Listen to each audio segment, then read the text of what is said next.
বিসমিল্লাহির রহমানির রহিম।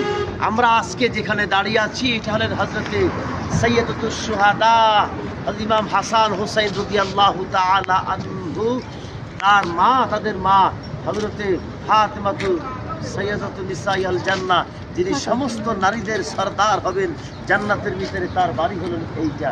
সাধারণ পরিষে তাদের জীবন ছিলেন যেই ফাতেমা রাদিয়াল্লাহু তাআলা আনহা সমস্ত নারীদের জান্নাতের সরদার যিনি হবেন তিনি হলেন হযরতে ফাতেমা রাদিয়াল্লাহু তাআলা আনহা, যিনি সারা পৃথিবীর সম্রাটের সম্রাট মহামানব বিশ্বনবী মুহাম্মদুর রাসূলুল্লাহ সাল্লাল্লাহু আলাইহি ওয়াসাল্লামের কলিজার টুকরা হযরতে ফাতেমা রাদিয়াল্লাহু তাআলা আনহা, নবীজির মেয়ে।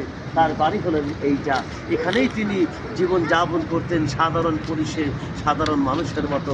আজকে আমরা এখানে এসেছি, আল্লাহর কাছে দোয়া করি আল্লাহ পাক আমাদের এই সফরকে কবুল করেন এবং সবাই ইসলাম প্রচারের স্বার্থে যারা ফাতেমাকে ভালোবাসেন, যিনি ইমাম হাসান হোসেনকে ভালোবাসেন, নবীজিকে ভালোবাসেন, একটা করে লাইক করবেন, শেয়ার করবেন, কমেন্ট করবেন। যদি আপনারা একটা করে লাইক, শেয়ার, কমেন্ট করেন, সারা পৃথিবী আমার এই কথাগুলো পৌঁছতে মাত্র সময় লাগবে 5 মিনিট।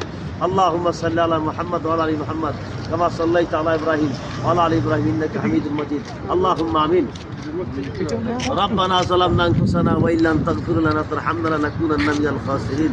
আল্লাহ, হযরত ইমাম হাসান হোসেন রাদিয়াল্লাহু তাআলা আনহু, আল্লাহ তাদের বাড়ি আসছে। আল্লাহ আল্লাহ ইমাম আল্লাহ হযরত ফাতেমা সাইয়্যিদাতুন নিসাইল জান্নাহ, যিনি জান্নাতের সমস্ত নারীদের সরদারিনী হবেন, আল্লাহ তিনি তার বাড়িতে আসছে। আল্লাহ আল্লাহ মেজবান দুনিয়া থেকে চলে গেছেন বহু আগে, 1400 বছর আগে মেহমান এসেছেন। আল্লাহ আল্লাহ তাআলা তোমার এই প্যারে আল্লাহ মাহবুব বান্দাদের বাড়িতে আসছি। আল্লাহ এই উসিলা তুমি আমাদেরকে মাফ করে দিও। আল্লাহ হযরত আলীর বাড়িতে আসছে, আল্লাহ তুমি আমাদেরকে মাফ করে দিও।